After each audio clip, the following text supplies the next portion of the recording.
पल पल जीना मुहाल मेरा কি বলতে চাচ্ছি এর জন্য? A few moments later. Hello WhatsApp guys, আজকে আমরা ফর্ম ফিল আপ করতে এসেছিলাম। তো কলেজের জন্য ফর্ম ফিল আপ করতে এসেছিলাম সকাল 11টা, 10:30, 11টার দিকে এসেছিলাম।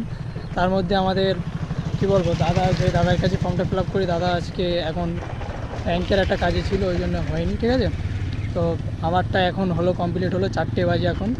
তো 4টের দিকে আমাদের হয়ে ফর্মটা ফিল আপ করা হয়েছে। দাদা ফের বারবার ফোন করছে, যেহেতু ফের যেতে হবে। ইরফানের ফর্মটা এখনও ফিল আপ হয়নি, ঠিক আছে। ওর মনটা খুব খারাপ আছে, তো আজকে ওর মন খারাপ হিসেবে, সেই হিসেবে আমরা ফের একটু রিয়াকশানটা দেখবো ওর কেমন লাগে। মানে মনটা খারাপ আছে এমনিতে, তার উপরে আর ওকে একটু কেমন রাগানো যায় একটু চেষ্টা করবো, ঠিক আছে। Please help me. এই বাইকটা তুমি কিনেছো, বাইকের সাথে তোমাকে একটা কী বলবো, দারুণ মানাচ্ছে, কিন্তু তোমার মনটা কেন খারাপ আছে আমি বুঝতে পারছি না। যেহেতু মনটা খারাপের জন্য মনটা খারাপ করা, বুঝলে? মনটা খারাপের জন্য মনটা খারাপ করা কেন? কেন? যেহেতু তুমি তো করে নিয়েছো আগে, আমার তো সুযোগ দিল না একবারও। তোমাকে আমি কত ভালোবাসি, এই জন্য তোমার সাথে সাথে এসেছি, তোমার সাথে ফর্ম ফিল আপ করার জন্য। এখন বাই চান্স যদি তোমার ফর্মটা না ফিল আপ হয়, তাতে আমার তো কোনো কিছু করার নেই না। Control control. এই তোমার জন্য এই ফর্মটা ফিল আপ ফের ক্যান্সেল করে দেবো, চাপ নেই, একসাথে ফের দুজনে ফর্ম ফিল আপ করো। কি বলতে চাচ্ছি এর জন্য? আমার তো হয়ে গেছে কত, কত ভালো লাগছে তোমার। না তুমি কালকে বিয়ে বাড়ি, আজকে সকালে বিয়ে বাড়িতে বাড়ি এসছে, এই দুদিন বিয়ে বাড়ি যে এনজয়টা করলে সেটা এত তাড়াতাড়ি নষ্ট হয়ে যাবে তোমার। শোনো গাইস, একটা কথা বলি, ভালো করে শুনবে। আমি বিয়ে বাড়িতে গেছি শনিবারে গিয়েছি। আমি একে যাওয়ার সময় আমার সব অল সার্টিফিকেট একে দিয়ে দিলাম, দিয়ে বলেছি তুই ফর্ম ফিল আপটা করবি। আর এ বললো তো ঠিক আছে, ফর্ম ফিল আপটা সার্টিফিকেটগুলো নিয়ে সেই দিনকে ফর্ম ফিল আপ করিনি। তারপরের দিনকে এসে বলছে সার্ভার ডাউন। তারপরে নিজের স্ক্যান করে নিয়ে গেছি, ফার্স্ট স্ক্যান করে নিয়ে গেছে, আমাকে কিছু বলেনি। তারপরে আসলাম এখানে 10:30, 11টার দিকে আসলাম। এসে এখানে আমরা মনে করি যে আসলে খুব তাড়াতাড়ি হয়ে যাবেন, দাদার আসতে আর কতক্ষণ লাগবে। আমরা তো জানি না যে দাদা ব্যাংকে আছে। তো ব্যাংকে থেকে আসলো সেই কটায় 3:30 আসছে। 3:30 এসে এখানে ওর ফর্ম ফিল আপটা আগে করেছে, একটা ফার্স্ট ওর এক্সাম করা ছিল, ওর আগে করেছে। তারপরে আমার ফর্ম ফিল আপটা। আচ্ছা, এক মিনিট, ফার্স্ট টাইম যে ফর্ম ফিল আপটা আমি কি আগে দিয়েছিলাম না তোমাকে আগে পাঠিয়েছিলাম যে তোমার ফর্মটা আগে ফিল আপ করো? না, আমি ও কথা না, শোনো, আমার কথার উত্তরটা দিতে হবে। আমি আমার ফর্ম নিয়ে আগে গিয়েছিলাম না, তোমাকে দিয়ে দাদা বললো যে দাদাকে আমি কি বলেছিলাম যে সুমনদা আগে একটা করে দাও। সুমনদা কি বললো? अरे कहना क्या चाहते हो? দাদা বলছে যে ইমরানের, হ্যাঁ বলো দাদা। দাদা বললো যে ইমরানের স্ক্যান করা আছে, ওই জন্য ইমরানের ফর্মটা অল সার্টিফিকেটটা আমাকে আগে দাও। তারপর দাদা ওটা নিয়েছে, স্ক্যান করা আছে বলে ওটা আগে করে নিয়ে বলছে যে আমার ব্যাংকে একটু কাজ পড়ে গেছে, আমি যাবো আর আসবো। তো সে দাদা চলে গেছে, সে যাবো আর আসে না। এখন 4টে বাজে, 4:30 বেজে গেছে, এখন আমরা কিছু খাইনি, সকালবেলা এত কষ্ট হচ্ছে না, কি বলবো। তাহলে তোমরাই বলো কিরকম রাখতে হয় আর কিরকম টেনশনটা হয়। আজকে লাস্ট ডেট অ্যাডমিশন নেওয়ার জন্য, ফর্ম ফিল আপের জন্য আজকে লাস্ট ডেট। আজকে হয়ে গেছে, ফার্স্ট হয়ে গেছে, খুব মজা নিচ্ছে এখন আমাদের। তো তুমি এতদিন ধরে কি করছিলে? 18টার দিকে যে ফর্মটা ফিল আপ হচ্ছে তুমি তো জানো, এতদিন ধরে তুমি কি করছিলে বলো?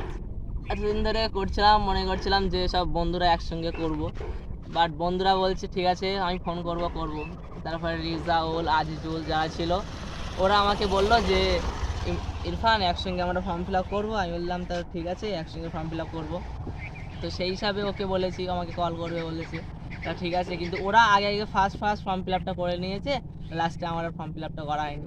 তুমি তার মধ্যে একবার খোঁজ নেবে না যে ফর্ম ফিল আমি যেরকম তোমাকে ফোন করলাম ইরফান দেবে না? তারপরে সেই সময় এমন একটা সময় বিয়ে বাড়ি এসে গেছে, দাঁড় পড়ে গেছে, আমি পুরো ফেঁসে গেছে। আমি নিজে থেকে বুঝতে পারছি না যে কি এটা হবে। তারপরে ইমরান আমাকে বলেছে, তো ইমরানকে কথা বলছিলাম, ইমরান বলছিল আমারও হয়নি, তাহলে একসঙ্গে করে নেবো।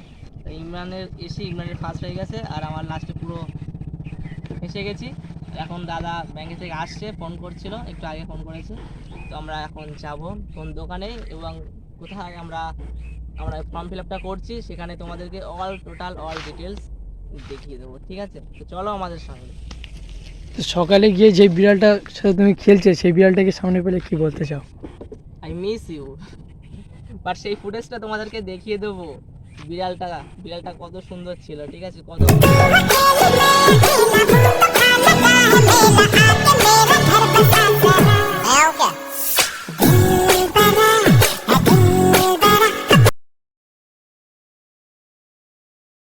তো গাইস দেখতে পাচ্ছ এখানে আমরা ফর্ম ফিল আপ করতে এসেছি।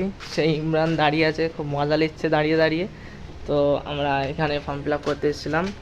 এখন দাদা এখানে নেই, ব্যাংকে গিয়েছে। তো সেখান থেকে আসবে, তারপর আমরা ফর্ম ফিল আপটা করবো। সেটা খড়গপুকুরে আছে। না তুমি মজা করো, তুমি গেম খেলছো, দেখো গেম খেলছে, এত বদমাইশ, মজা করছে, গেম খেলছে, দেখো ফুটবল গেম খেলছে, খুব আনন্দ হচ্ছে। আর এখন আমাদের খুব টেনশন হচ্ছে, কিছু করার নেই ভাই, কিন্তু ইনশাল্লাহ খুব তাড়াতাড়ি টেনশন থেকে মুক্ত হয়ে আমরা আনন্দের দিকে যাব, ঠিক আছে। তো দাদা আসুক, দাদা আসবে, তারপর আমরা ফর্ম ফিল আপটা করবো। কী আছে ও গোল দিয়েছে, খেলতে খেলতে গোল দিয়েছে, খুব মজা করছে, বুঝতে পেরেছো। এখন form fill up complete, all total complete হয়ে গেছে, বাট আমার এখনও পুরোপুরি কমপ্লিট হয়নি। আমি কমপ্লিটটা করবো এবং তোমাদেরকে দেখাবো যে দাদা ফর্ম ফিল আপ করছে, ঠিক আছে। তোমরা অবশ্যই ভিডিও ফলো করে থাকো এবং ফেসবুক থেকে হলে ফলো করো, ইনস্টা থেকে হলেও ফলো করো এবং ইউটিউব থেকে হলে তোমরা সবাই সাবস্ক্রাইব করো আমাদের চ্যানেলটি এবং বেল আইকনটা অবশ্যই বাজিয়ে দেবে, ঠিক আছে। আমাদের সাথে থেকো তোমরা সবসময়, ওকে। তো ভিডিওটা দেখো পুরোপুরি। তো গাইস এখানে সুজয়দা আমার জন্য ফর্ম ফিল আপ করার জন্য অল সার্টিফিকেট সব রেডি করছে এবং ফর্ম ফিল আপটা খুব তাড়াতাড়ি করছে ওই জন্য, এবং আমাদের অনেকক্ষণ তো দাঁড়িয়েছিলাম ওই জন্য খুব তাড়াতাড়ি করছে, এবং আমাদের ফর্ম ফিল আপটা হয়ে গেলেই আমরা এখান থেকে যাব। তো গাইস আমাদের ফর্ম ফিল আপ অলরেডি পুরো কমপ্লিট হয়ে গেছে। দাদার এখান থেকে বিদায় নিচ্ছি দাদা, ঠিক আছে ভাই, চলে যাচ্ছি আমরা, ঠিক আছে, আসছি ভাই, ঠিক আছে। গাইস আমাদের ভিডিওটা এই পর্যন্ত সমাপ্ত করছি, আবার নেক্সট ভিডিও নিয়ে চলে আসবো খুব তাড়াতাড়ি। তো ভাই।